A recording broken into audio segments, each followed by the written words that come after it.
creo que en los últimos tiempos todos vivimos con la impresión de que el presente está saturado, de que nos agobia, de que es tan intenso que apenas podemos pensar en el futuro.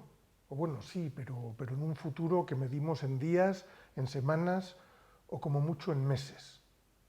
El presente es denso, siempre en realidad. Ahora podemos tener esa impresión, pero es algo que afecta a todas las épocas, porque suceden un montón de cosas simultáneamente, porque vivimos un montón de cosas, porque las sensaciones se multiplican, están a veces ahí a la vez. Para pensar sobre las cosas es necesario tomar distancia. Goethe, en un artículo que se titulaba El presente en la literatura, decía: si quieres conocer el vecindario, primero tendrás que subirte al tejado. Y Ernst Bloch, mucho tiempo después, lo expresaba de otra manera que yo creo que está muy bien, que es muy atinada. Al pie del faro no llega la luz del faro. Bueno, pues sí, alejarse del faro, subirse al tejado, lo podemos hacer mediante la literatura, mediante la ficción, que crea mundos a los que ir, pero no para quedarnos en ellos, sino para poder mirar la realidad que nos rodea tomando esa distancia. Y una manera de subirse al tejado, una manera de alejarse del pie del faro, es escribir y leer literatura de ciencia ficción o de especulación científica, como quieran llamarla. Escribir, por ejemplo, sobre el futuro o alejarse a una galaxia muy, muy lejana para poder mirar de reojo con el telescopio los tiempos en los que vivimos. Eso lo hacen dos libros de los que voy a hablar hoy. Uno es Mujer al borde del tiempo, de Marsh Piercy, y el otro es Exhalación, de Ted Chiang. Mujer al borde del tiempo se inscribe en la tradición de la novela utópica. Toma un poco el modelo que ya hace muchos siglos iniciaba Tomás Moro con Utopía y que luego hemos seguido leyendo en Campanella, en Bacon, en Margaret Cavendish, esa historia de un viajero que va a un lugar muy lejano o a otro lugar en el tiempo para poder reflexionar sobre los vicios y las virtudes de la sociedad actual, de la sociedad en la que vive ese viajero. Son muy interesantes en ese sentido las narraciones utópicas de finales del siglo XIX, muchas de las cuales se preguntaban cómo viviríamos en el siglo XXI, cómo viviríamos ahora. Imaginaban los artilugios que habrían inventado, si se volaría o no, si se habrían resuelto los conflictos sociales, la situación de la mujer, etcétera, etcétera. Y yo creo que en esa narrativa de finales del XIX había dos modelos. Uno en el que se imaginaban un futuro hipertecnológico y otro en el que imaginaban que no, que el futuro sería la vuelta, no a la naturaleza, pero sí a un mundo rural, más idílico, de pequeñas sociedades, de vida tranquila, de práctica de la artesanía, de la convivencia, etcétera, etcétera. Bueno, pues el libro de Marsh Piercy se inscribe en esta última tradición y el de Ted Chiang en la primera. Lo curioso del libro de Marsh Piercy es que el viajero no es el personaje típico de esas novelas, no es un hombre ilustrado, no es un burgués, no es alguien que puede hablar con una cierta superioridad intelectual y moral sobre el mundo del que procede. No, la protagonista es Consuelo, una chicana, mujer, pobre, con problemas de alcoholismo y de drogadicción, de violencia y de abusos sufridos, de violencia también ejercida, y que para colmo se encuentra en un hospital psiquiátrico. Es decir, una paria, una marginada, alguien que se supone que no debería poder emitir juicios morales sobre el mundo en el que vive. Consuelo viaja al 2137. Lo hace mientras está en el hospital psiquiátrico, pero no viaja corpóreamente, sino con la conciencia, a través de una conexión en la que no me voy a detener, con un personaje que vive en el 2137, Consuelo viaja a esa realidad. ¿Y qué se encuentra? Pues con un mundo que tampoco está muy segura de que la convenza, porque eso se vive como ella piensa que se vivía en México hace un tiempo, se vive como viven los pobres, trabajando un montón, dedicados a la artesanía. En un momento dado le llama la atención que no comen carne, dice, bueno, pero esto es como si vivieseis de la asistencia social. La vida sexual que llevan le parece un tanto escandalosa, incluso le confunden los géneros porque no están allí para nada claros. Su juicio moral sobre esa vida, ese mundo al que llega, no es del todo positivo. Sin embargo, es mucho más positivo que aquel del que viene, de aquel del que desea escapar. Porque, como digo, Consuelo está en un psiquiátrico en el que la tratan como si aquello fuese un zoológico, pero un zoológico antiguo, y los enfermos, que a menudo ni siquiera están enfermos, son sencillamente pobres, son gente maltratada, son tratados, bueno, pues eso, como animales que no cuentan, que da igual que se revuelvan en sus excrementos, que pierdan la dignidad, porque en el fondo quieren que pierdan la dignidad, porque los quieren utilizar como carne de experimentación, literalmente. Consuelo, que es una mujer práctica, no se escapa únicamente con la conciencia, intenta escaparse también físicamente del hospital psiquiátrico. Lo interesante, entre otras muchas cosas, de esta novela es que no hace como tantas obras utópicas, y es que utilizan el presente como una especie de excusa resuelta en 4 trazos para hablar de ese futuro maravilloso que nos permite mirar con superioridad un presente lleno de desigualdades. Piercy se empeña en, a pesar de todo, a pesar de su densidad, hablar del presente. Y yo creo que es mucho más interesante, y eso es lo curioso, cuando habla del presente que cuando habla del futuro.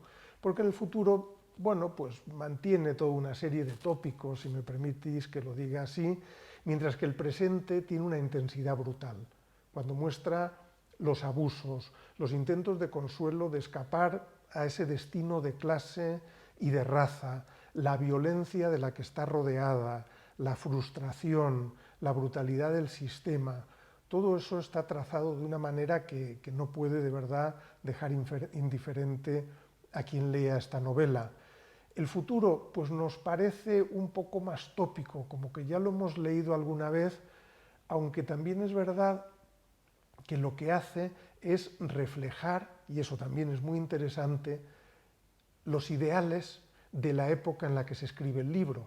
Estamos en los años 70, en Estados Unidos, la época de la contracultura, la época del hipismo, del antiautoritarismo, de una difusión del New Age, y todo eso se ve ahí. Y está bien también, y si a veces nos parece un poco más tópico, a lo mejor es porque nuestros juicios morales, los de los años 70 como los de los años actuales, en el fondo tienen una fecha de caducidad mucho más breve de la que creemos.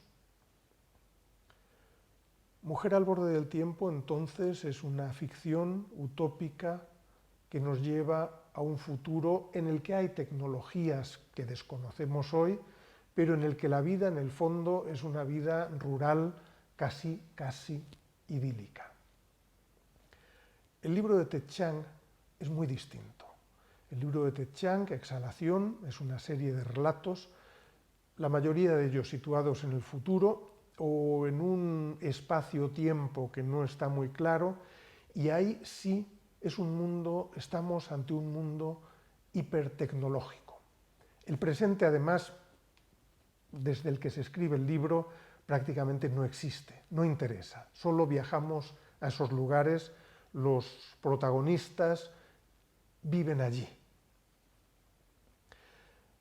Es muy interesante que si el libro de Marsh Piercy podríamos decir que es un libro muy literario, porque el lenguaje es tremendamente importante, la manera en la que se presentan los personajes, en la que se construye la trama, las imágenes que se emplean. El libro de Ted Chiang, yo no diría que es alta literatura, en ese sentido del uso sofisticado del lenguaje. La sofisticación está en otro sitio, está en las construcciones mentales a las que nos lleva cada uno de los cuentos. Esas construcciones mentales son fascinantes. En el fondo podríamos decir que sí, que son cuentos, pero que también es filosofía, que también es reflexión moral, que también es reflexión sobre el uso de la tecnología, aquello que nos da y aquello que nos quita. Asomarse a los cuentos de Ted Chiang es asomarse siempre a mundos complejos, que nos hacen darle un montón de vueltas a qué está sucediendo allí y qué significa. Por ejemplo, vamos a pensar en un par de los cuentos de este volumen de Exhalación. En uno de ellos sí hay un viajero en el tiempo, un viajero que puede desplazarse atravesando una puerta. Está el cuento contado como si fuese un cuento oriental. Bueno, pues puede llegar al pasado, puede llegar al futuro. Y claro, estamos ya muy acostumbrados a las paradojas sobre los desplazamientos en el pasado, qué sé yo, paradojas del tipo de si viajo al pasado y mato a mi madre antes de que me conciba, no viviré, con lo cual no podré viajar al pasado cuando viva en el futuro y matar a mi madre antes de que me concibiese, etcétera, etcétera, etcétera. Pero Ted Chiang es mucho más sofisticado. No le interesan tanto esas cosas, que ya digo, las hemos visto en muchas novelas, sino preocupaciones más sutiles. Por ejemplo, si viajo al pasado, a lo mejor puedo conocer las cosas que sucedieron, que no voy a poder cambiar, porque el pasado no se puede cambiar, pero conocerlas a lo mejor me hace entender por qué soy como soy, cómo he vivido.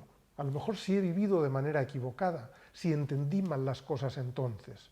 Viajar al pasado no es una manera de transformarlo, sino de entenderlo.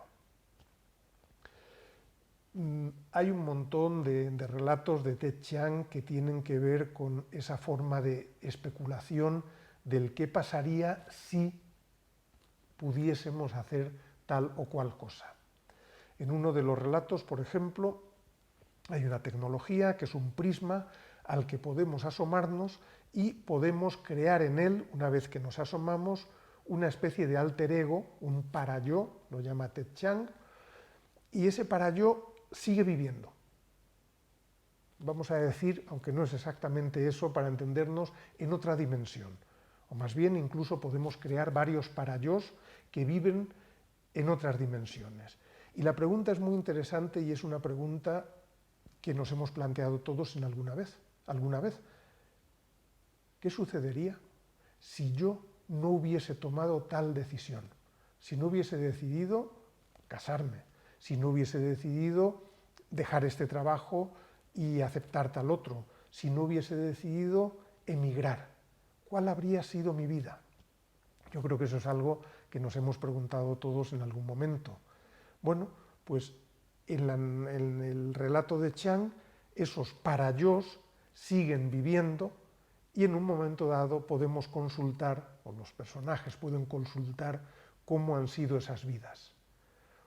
El resultado no siempre es feliz. Descubrir los resultados, las consecuencias de nuestras decisiones no es siempre agradable. A veces porque es el otro el que ha acertado y nosotros vivimos una vida mucho más infeliz. A veces porque las vidas que llevan esos otros nos revelan quiénes somos de verdad. Y por supuesto que ahí también se plantean temas éticos muy interesantes. Por ejemplo, si uno de mis para-yos comete delitos en otra vida, ¿significa eso que yo podría cometerlos en esta? Y no solo eso, ¿por qué no cometerlos en esta? Si una parte de mí ya los está cometiendo, ¿qué diferencia moral existe?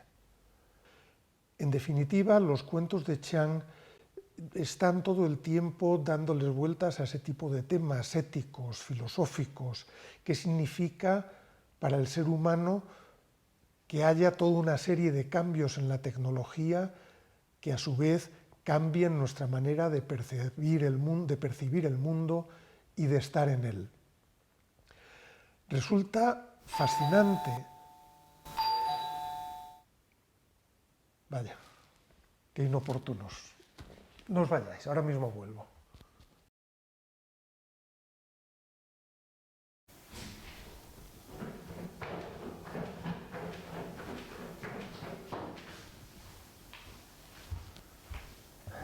Más libros.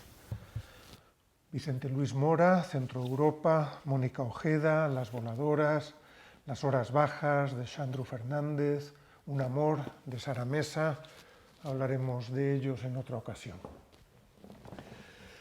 Decía que resulta fascinante leer a Ted Chiang y al mismo tiempo es una tarea, no voy a decir que ardua, pero compleja, porque abre unos mundos en los que te desorientas, o por lo menos a mí me sucede. Necesitas un tiempo para entender no solo qué está pasando, sino todo lo que implica eso que está pasando. Es como si de pronto te cambiasen las coordenadas de la realidad. Bueno, Ted Chiang, Marsh Piercy hacen dos propuestas muy distintas para mirar al futuro y de alguna manera,